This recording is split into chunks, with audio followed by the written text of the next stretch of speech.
Then we can have the last guideline, which is ethical behavior. Promote ethical behavior. Promote ethical behavior and integrity. Now, how do you promote ethical behavior and integrity as a guideline for proper control? One is having ethical standards. Ethical standards. The organization should have some ethical standards or record. Control systems should be designed and implemented in a way that promotes ethical behavior and integrity. Another way is through transparency. To be transparent means to be open, to be honest. You need to ensure that there is transparency in the measurement and the reporting of performance data. Then finally, to promote ethical behavior and integrity, there ought to be fairness. Fairness. You ought to apply control mechanisms fairly and consistently across the organization. That is a very important guideline if you are to achieve success in strategic control. So these are 9 guidelines, candidates. We've grouped the guidelines into 9 points. Number 1, we said focus on strategic factors. And as we are discussing the guidelines for you to achieve your objectives, for you to attain or for you to succeed in strategic management, for you to have long-term success, strategic controls is one of the stages in the strategic management process.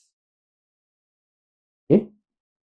And to implement strategic controls effectively requires adherence to certain guidelines, without which the whole process may be counterproductive or ineffective. So one guideline is focusing on strategic factors.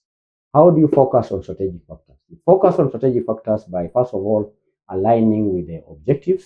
You identify the key performance indicators, then prioritize strategic initiatives. The second guideline is integrating control with the planning. You need to build controls into the plan. You establish clear standards and ensure there is mutual understanding. Guideline number 3 is ensuring timeliness and accuracy of information through timely reporting, accurate data, and relevant information. Number 4, we've said you adopt a balanced perspective by incorporating financial and non-financial measures through leading and lagging indicators. Then you have internal and external focus. 5, be flexible and adaptable through regular reviews, through contingency planning, and willingness to adjust.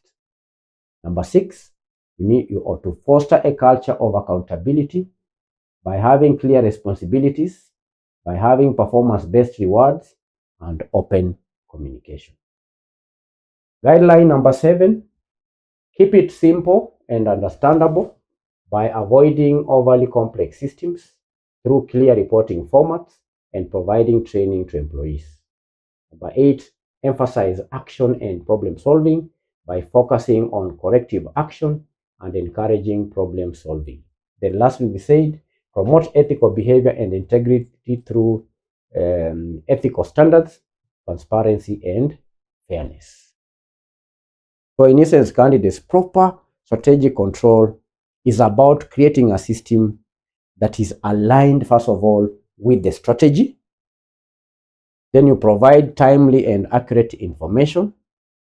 You need to have also flexible and adaptable, and also a system that fosters accountability and ultimately drives effective action to achieve organizational goals. A company that adheres to these guidelines, if you are to be in charge of a company that adheres to these guidelines, then you can create a strategic control system that